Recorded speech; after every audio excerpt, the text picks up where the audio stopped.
Hello and welcome to Take a Wander with Shebs. Now today I've got Mike Schibel with me. Now Mike is the founder of Travel with Meaning. Mike and I look back at 2020 and what he has in store for this year. I also asked him where the love of travel started and why he formed Travel with Meaning. So let's take a look. Thanks for coming on, Mike. I really appreciate your time. How are you? Hey man, good to see you. I'm wonderful. 2020's gone and we're on to 2021 now. So how was the year? I mean, obviously there was obvious things that went on. What's it been like for you creatively? It's been a year of deep reflection. And I know for myself, there was, as I like to say, there was multiple different waves of things that kind of came up, right? And we as a collective community were trying to figure out how to deal with it. And I know for myself, I kept leaning into past travel memories and moments to really help myself with healing.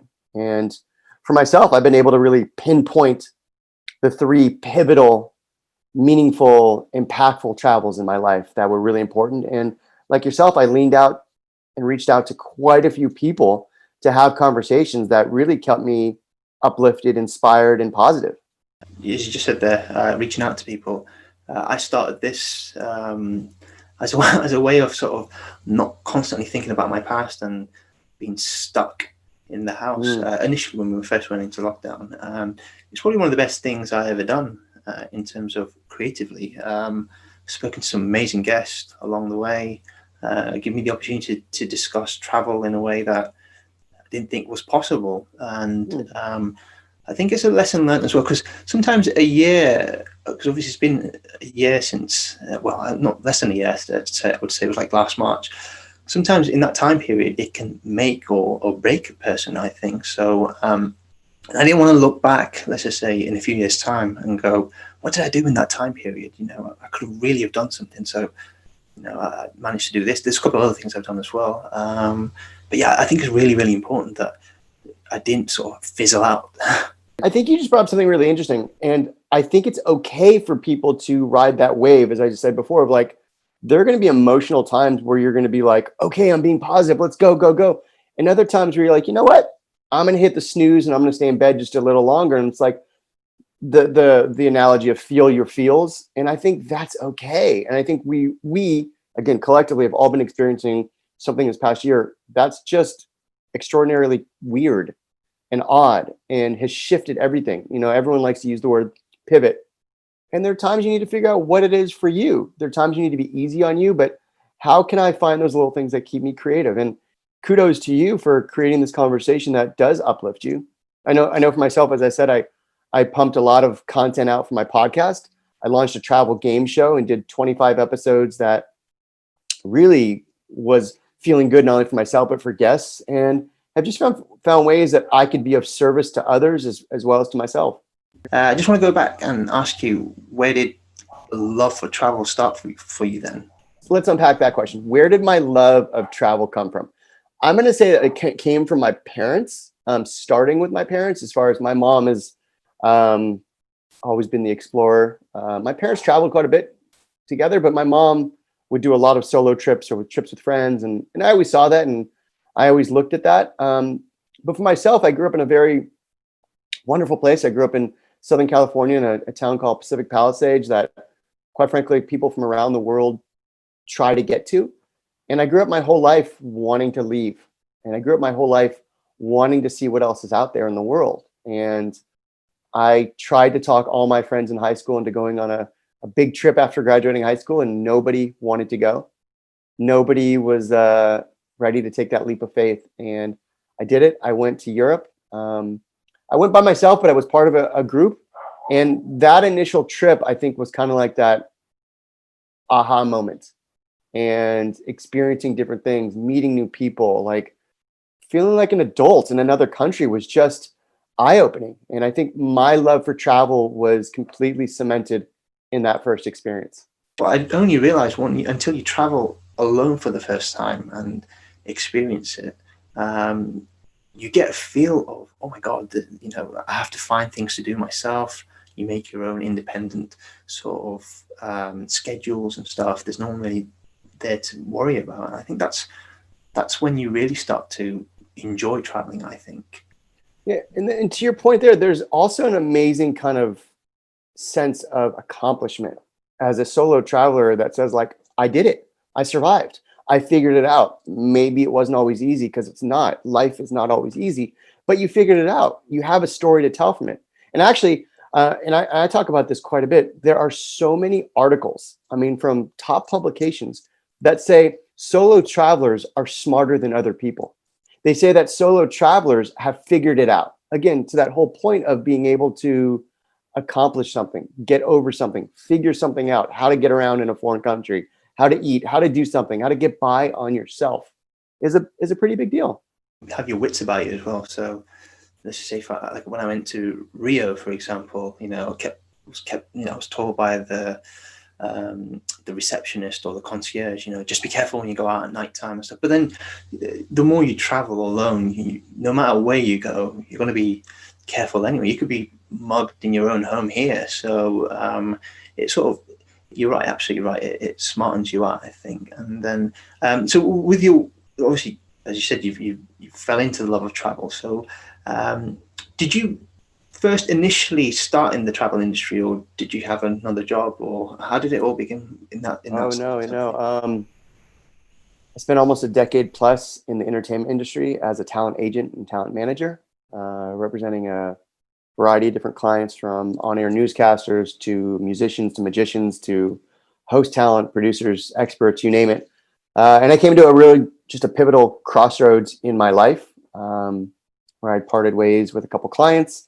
And I came to that place in my life literally 10 years ago and realizing, do I stay here at home in Los Angeles and keep grinding away at a career that the perception of, you work hard for everyone else, you make all this money and blah, blah, blah, or you go figure it out. You go on a walkabout, you go and see what else is out there. And I came to that realization that I wasn't happy in my life.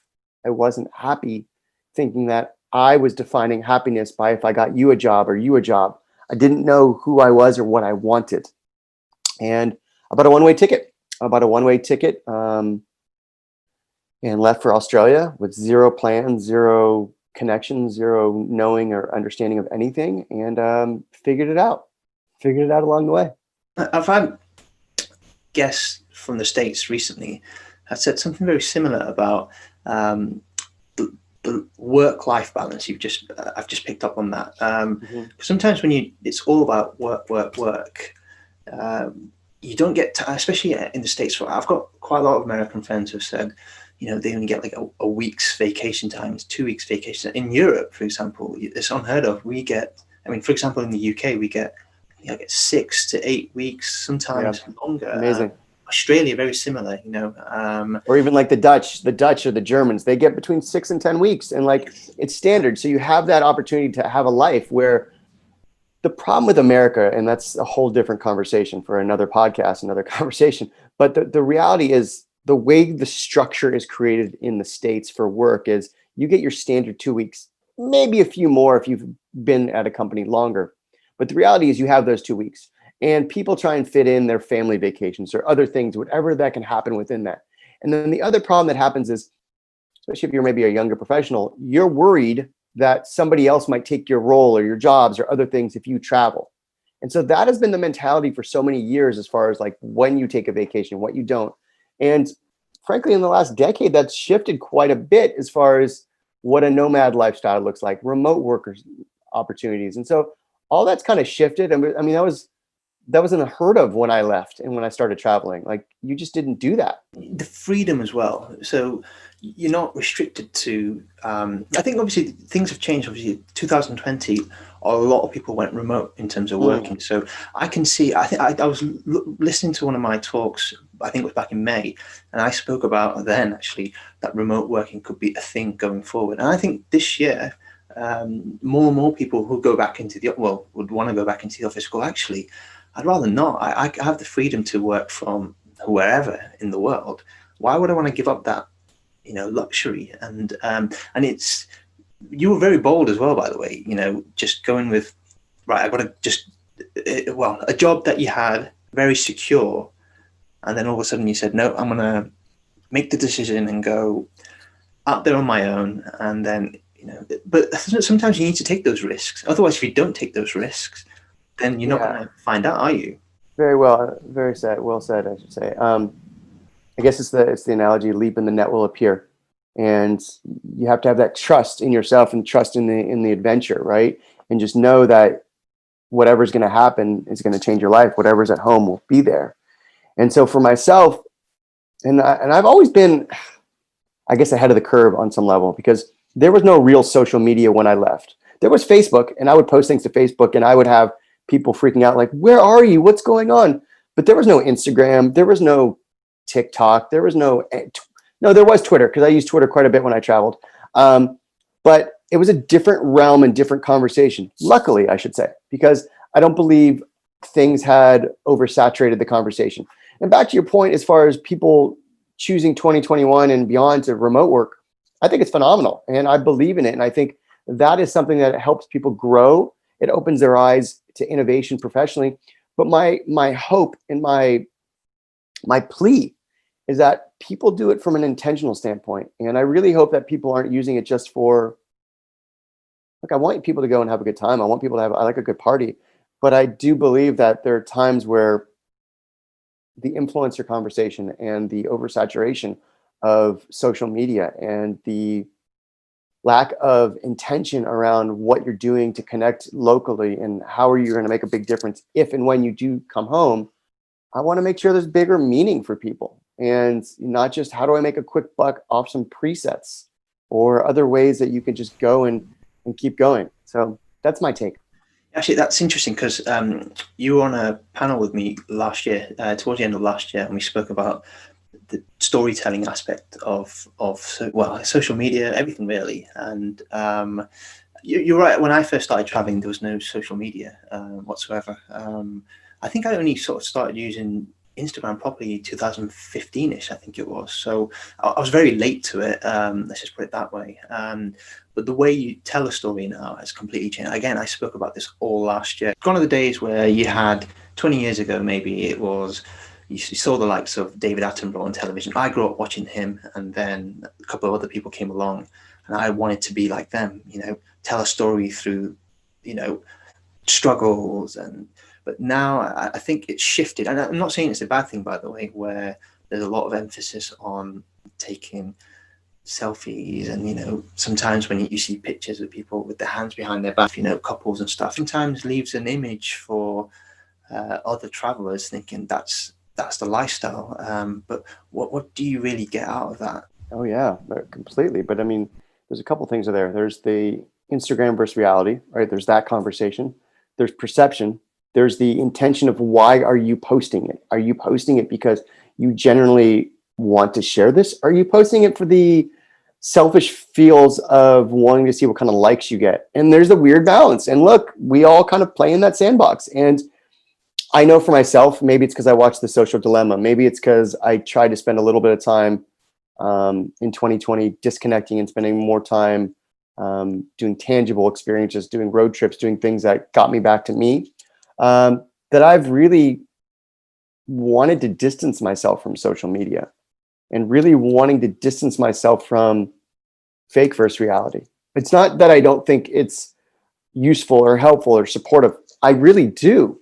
But I also think it's an evil that needs to be managed. Part of the reason why in 2020 I launched doing curated road trip experiences with a buddy of mine, and it's that whole conversation that we realized in 2020 that it's a virtual world, right? Everyone was living on Zoom and other places, and we were craving these tangible experiences, especially that tangible experience that travel gives you, that real thing that you could touch, that you could feel, that you could experience. You can't get that from social media. You can make up something. You could create expectations around something that's not going to happen. But I started leaning more into just taking these road trips and taking people into nature and having that experience that's real.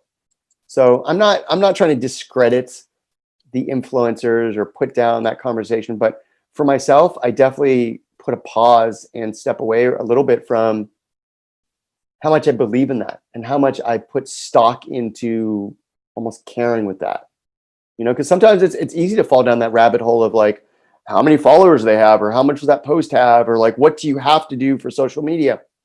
I don't care. I mean, I know it's important for a brand at times. I'd rather have a great conversation with someone. If people see it, great. I will promote it through my channel. People who've come to my talks and the live talks or heard the podcast or whatever it's been, they know the quality of work and they know what the conversation is going to be. But I do believe that as we've come through this, or coming through the side of a new world, the reckoning of how social controls us is a big conversation. You launched Travel with Meaning as a way of, I guess, helping others finding their way to travel. And you just mentioned some events. So you do quite a lot of things. I've noticed you do podcast events. Again, did that all start off by you wanting to help people? Was that the main reason? Yeah, great question. So the mission for Travel with Meaning is to encourage, inspire, and support travel. The reason I started it was this, is that when I had left and bought a one-way ticket and started traveling, over the course of my travels for a year, I interviewed almost 80 people, asking everyone the same three questions. What inspires you? What are you grateful for? And what does travel mean to you? I asked everyone random questions at all times of the day, just to hear people's answers, because people become their real, true, authentic self when they travel, and you get answers from people they might never say.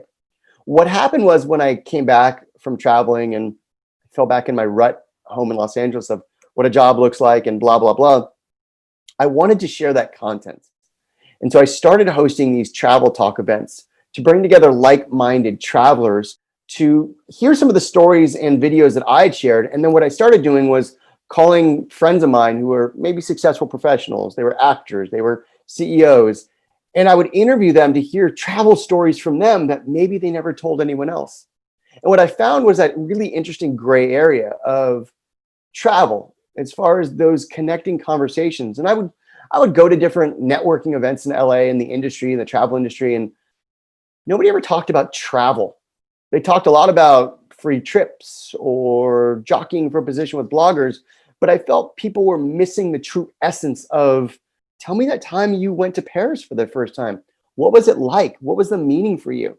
And so I really just fell into that space of hosting these monthly events with really interesting people, from Grammy-winning singers to acclaimed chefs to you name it, just really cool people to all connect and bond around travel. From the live events, we spun that into the podcast, and have really just enjoyed those conversations with truly just remarkable people. Because I believe whether you've won an Academy Award or you surf 100-foot waves, we can connect on travel. You know, I can say Paris or Italy to you, and like, we've had different experiences, but we can bond on what it feels like, what happens there. And so I think that, again, is one of the beauties that I've experienced from doing these conversations. One of the reasons why I started this as well was because I wanted to vary it each week. And so I've been doing it consecutively now since last April. I want to talk about certain aspects, as you just said there, when it comes to traveling that people don't talk about. So you go through some struggles, or, you know, you might have got mugged somewhere and stuff, and those are experiences that people don't talk about. And I thought, oh, it could be a good way of bringing that onto my platform and just talk.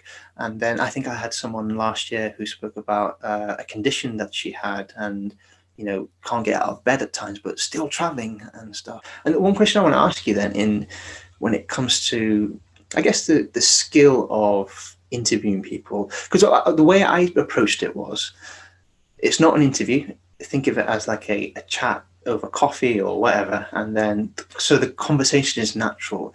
Where did you learn the craft, and did you watch people going back? And I'll tell you my where I got some of my inspiration from. So how did that start with you? Where did you learn? Are you going to tell me your inspiration first? Late 80s, early 90s, they were really in-depth, interviewers. So in the UK, there was a guy called Michael Parkinson. I don't know whether you've heard him, but he had the biggest guests ever, and I used to love his in-depth conversation, and it used to go on for half an hour, 45 minutes. And so I thought, well, that could be a good idea, because you don't really see those, especially in American TV. I every now and again, I might catch something, and it's very short. It's like 5 minutes, and in between that 5 minutes is like a commercial break. So how much do you really get to know about that person? So I really wanted to go down the old school. I guess it's actually in America they used to have a guy called Dick Cavey. I watched a little bit of his stuff, where it was very intense, deep conversation. So I wanted the conversations to be deep. So I watched a lot of his stuff back. And there's another entertainer called Michael Barrymore here in the UK, and the way he used to do his interviews, he never used to. Before he had his guest on, he never used to look up any of because back in those days, there's no internet. You couldn't really find out about anyone. So he'll never research his guests. He'll go on there, and it will be just like a natural conversation. And he used to have some of the best conversations going. So I try to combine both of those. So I watched a lot of their shows. I mean, a lot, just to get a bit of a feel. Like Michael Parkinson will have his hands like that or whatever, and sort of those sort of mannerisms. I just watched and just picked up. But the more I've gotten used to doing this, so when I first started doing it, there was a big script. I used to have everything written down, but now literally I'll just go, a couple of questions I'll have, and if it doesn't go down that route, it'll pop in my head, okay, I've got another question for you. So I think that's where my sort of inspiration came from. I think it starts for me with curiosity, right? A curiosity from the standpoint of, why do I want to have this person on the show, and why do I want to engage with them, right? So their time, my time, is the most valuable thing in the world. Time, you can't get it back. So I think there are certain guests where it's like smooth as butter. It's just a flow, and you're like, that was amazing. And then other times you're like, you're pulling teeth. You're trying to figure it out. But what I found for myself is the guests I get truly excited about, or the guests that like I just pine after, or maybe like I've chased for like 2 years, and like then you have that conversation. Travel stories are different because it's not so much, as you said, it's not an interview, it's a conversation. And I want to get to that root of what has made an impact on you. Where was that? And maybe there are times after a conversation where I'm like, oh, I could have dug deeper, or oh, I could have like asked this a little more. But for me, as long as I get a couple questions that I know I want to get, and I get a couple of those tidbits of like things that really happened, that really changed you, what I found, and this is how I know either A, it's a good interview, or I've done my job, or whatnot, is if I hear from that person, whether it's the next day or weeks or whatever, and you have a conversation and that person is still thinking about a travel story, or that person is like, there's more I want to talk about, or whatever that would look like. Because what happens with travel stories, and you've probably experienced this, is that it's not a common thing that people are sharing these stories. But what happens is you are prying at very important memories that have happened to them. And maybe when they think about it, something is completely jarred inside them. And so from that standpoint, they are thinking about it days later, weeks later, that, you hopefully are helpful. You're helping someone rekindle a memory that was special to them. So to your point, for myself, I mean, it's just a lot of trial by error, a lot of just like learning and figuring out where my flow is with that person, wanting to really have a genuine excitement and curiosity for like who this person is and like what their story is that got them to this point. So sometimes I might not see that guest. So I try not to actually speak to them prior to them coming on. Again, I took that sort of, because I really want it to be as authentic. Because sometimes if you know too much, you're, I guess, on camera, it can be quite performative. So I try and keep it as natural as, so I took that again from Michael Barrymore. But it's one thing, you're building a relationship within that talk, literally. So it's, again, engaging. So I might have a set questions like yourself that I want to ask. I will say really quick, because it's kind of a funny story you brought up. When I first started doing my talks, and I'd probably done maybe 8 or 10 of them or so, I didn't even have a valid passport at the time. I hadn't traveled anywhere in quite some time. And I found the first year I was doing this was kind of a kick in the butt to myself to get myself back in gear, because I found myself constantly talking about what I had done, right? Where I had been, and talking to my guests, and it was bumming me out. And then in 2018, I traveled quite a bit. 2019, I had incredible adventures. 2020 is a different year, but I used it as a springboard for myself. And I don't tell many people, because it's really funny that like, no, I really launched all this with no valid passport. So even if somebody was going to send me somewhere, like, well, I couldn't have gone anywhere right away. That's actually quite funny. I mean, no passport, and I guess, did you, when you had no passport, is it because you fell out of love of travel, or because I couldn't not imagine not having a passport and not going somewhere. It's not even that I fell out of love. I didn't even know my passport had expired. I had Is that going back to the work life, the work, not realizing what's going on? Oh my god, my passport's run out. Yeah, no, because I'd gone to Bali, I think it was probably 2015 or 16, and I guess I'd known when I'd come back, my passport had expired, but forgot about it, I guess. And then throughout 2017 or something, when I was doing the start of these shows, that's when it kind of hit me that like, oh, I can't even go anywhere. That's kind of funny. So it was more just kind of,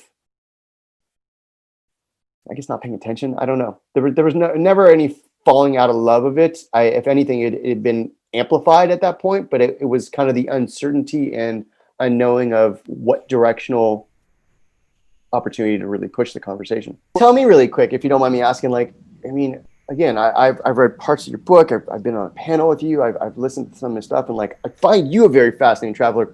What do you feel for you is your most meaningful travel experience that you've had, that you could like look back and be like, that is a moment that changed my life? Cambodia was the most amazing time where it changed me for the better. So on an emotional level, prior to that, growing up, Bangladesh is my background. Parents are from there. There's, within the Asian household, you got to be, especially for boys, by the way, you got to be rock hard. That you can't cry, you can't show your emotions. I think I've never seen my granddad cry, for example, and then that sort of stems from that.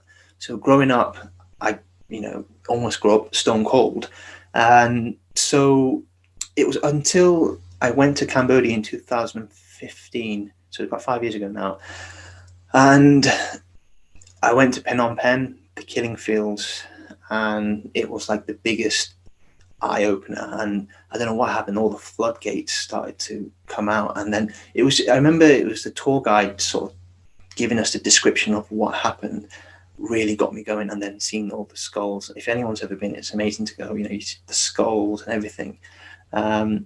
It really changed the way I looked at life, at a completely different perspective. If it wasn't for that time, I probably could have still been going on with my travels and not really, I'm not saying I didn't grasp it early on, but I think I was at an age, I was in my late 20s.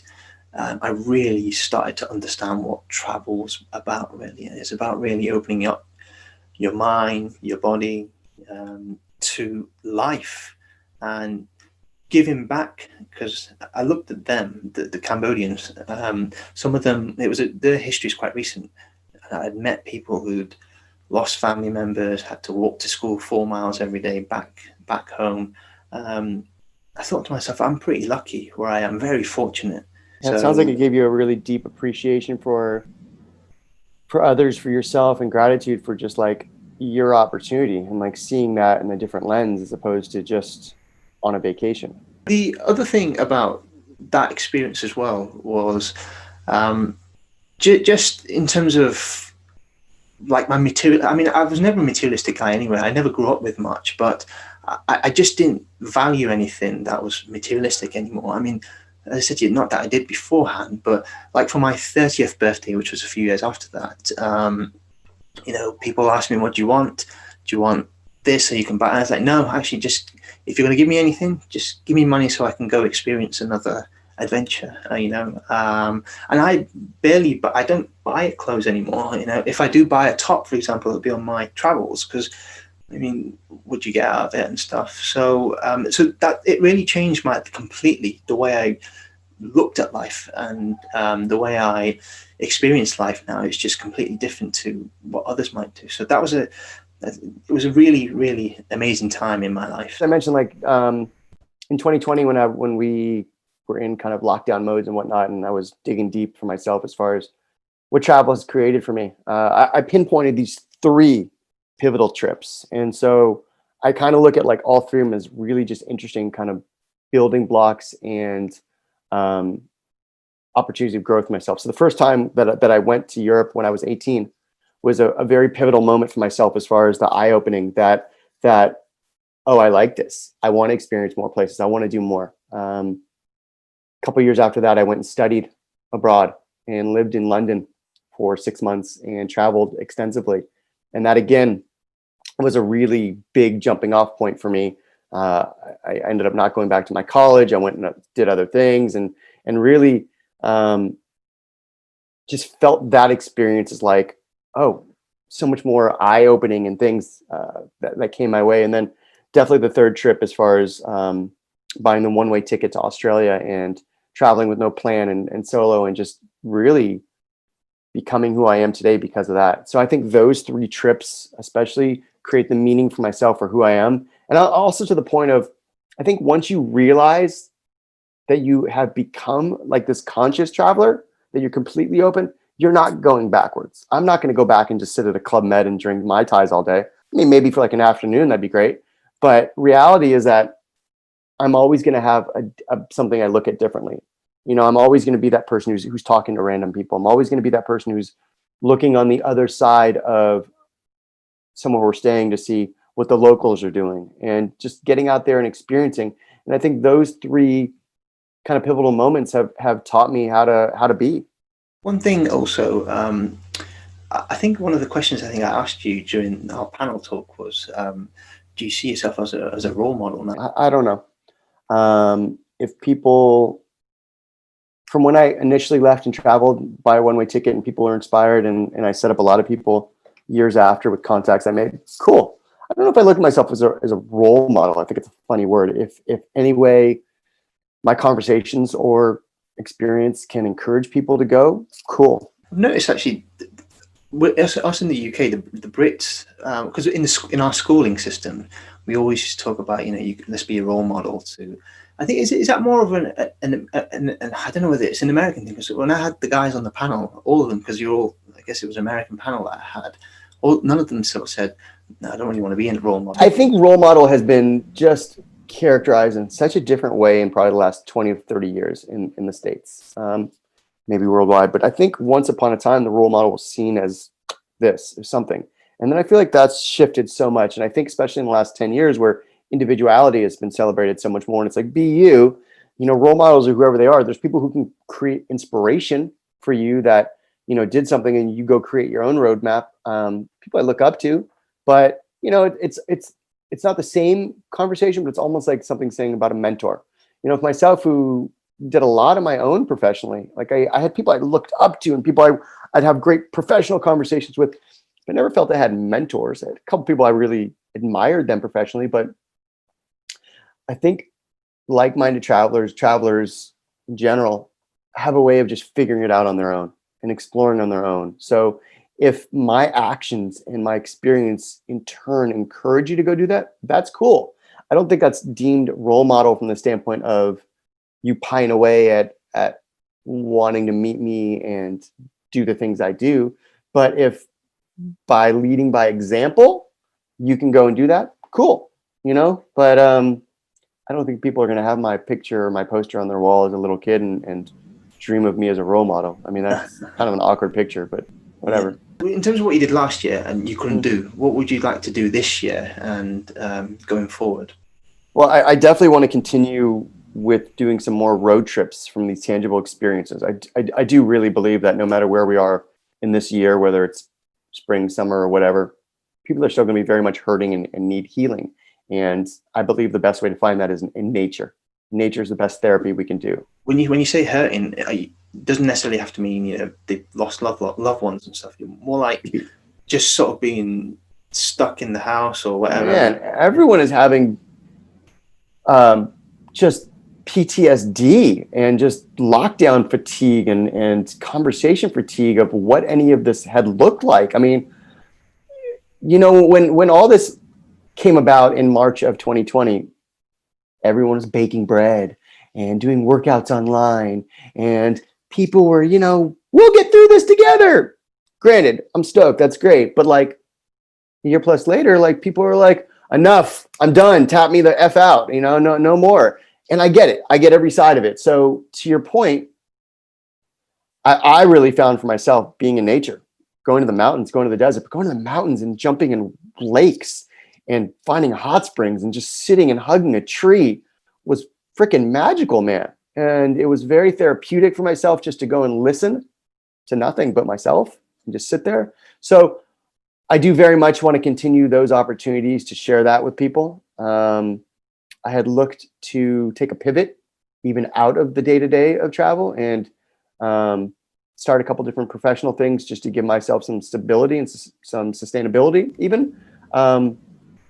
Because I do believe, and I'm sharing this, that like, I do believe the travel industry will come back, but I believe as a whole, it's not going to be a fruitful, beneficial place for people. And you have to also look at yourself and say, like, what is my lifestyle? And I say this from the standpoint of this.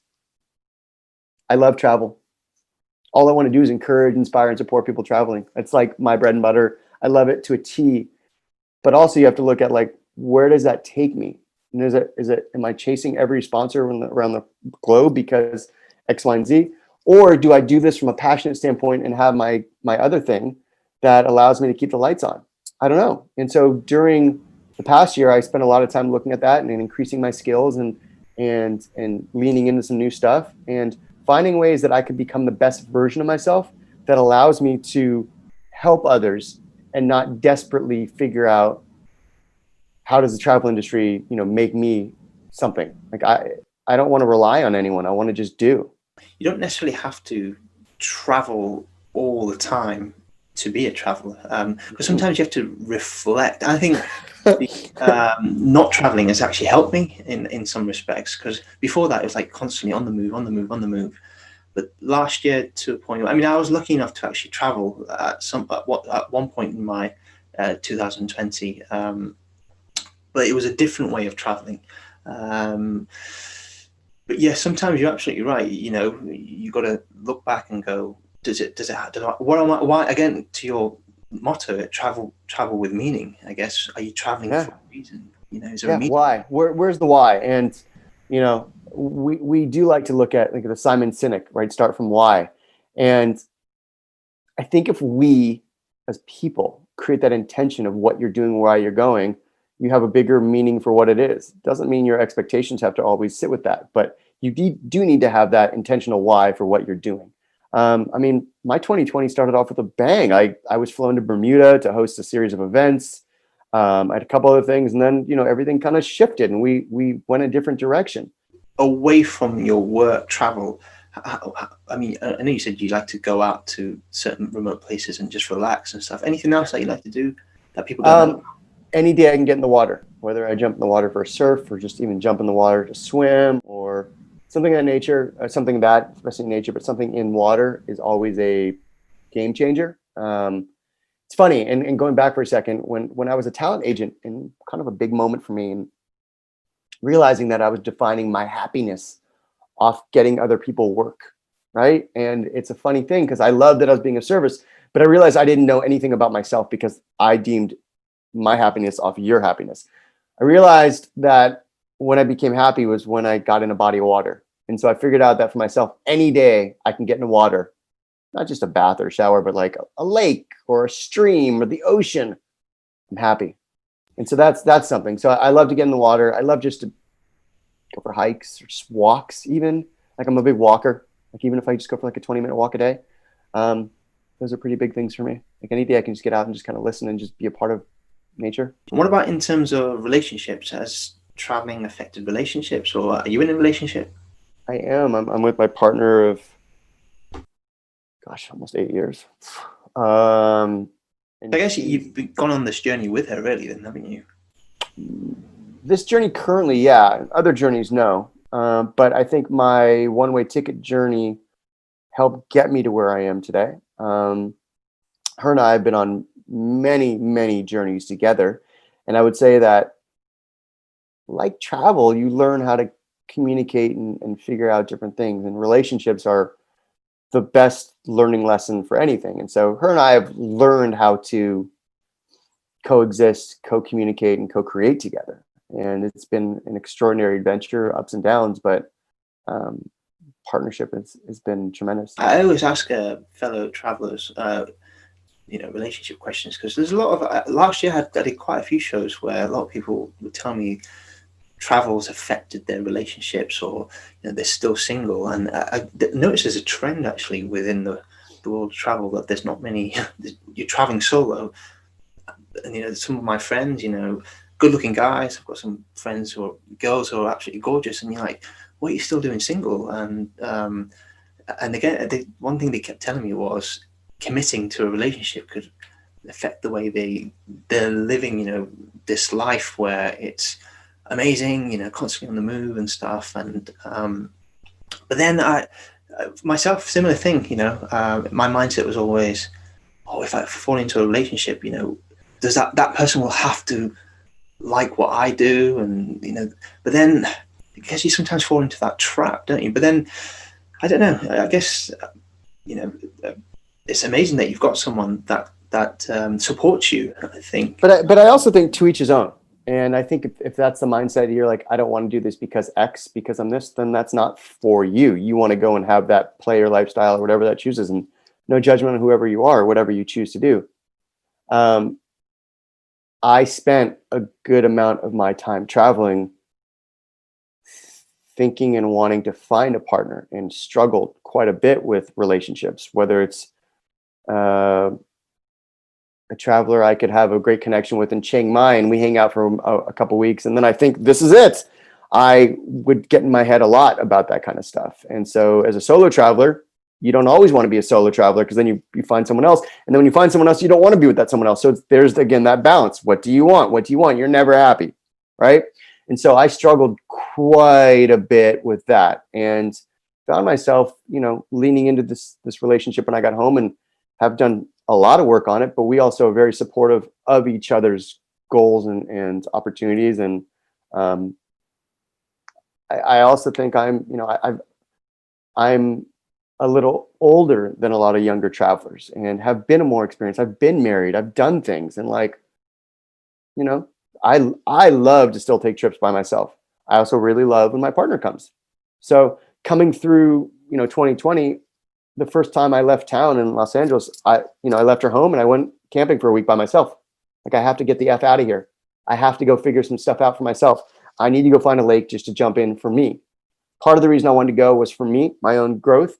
Part of the reason I wanted to go was to explore new places so I could go bring people to be like, look what I found.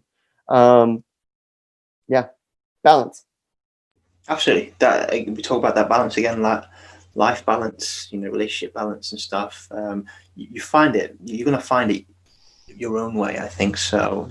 But for any single people still out there, I guess, keep going. There's hope. It's funny, and I say this because I've been in a relationship for a long time now, but I can't imagine how hard it is to be single, especially in the year that we've had. One. Two, in today's world where social media and apps are such a dominant thing. But the one thing I'll say that is to don't ever lose faith.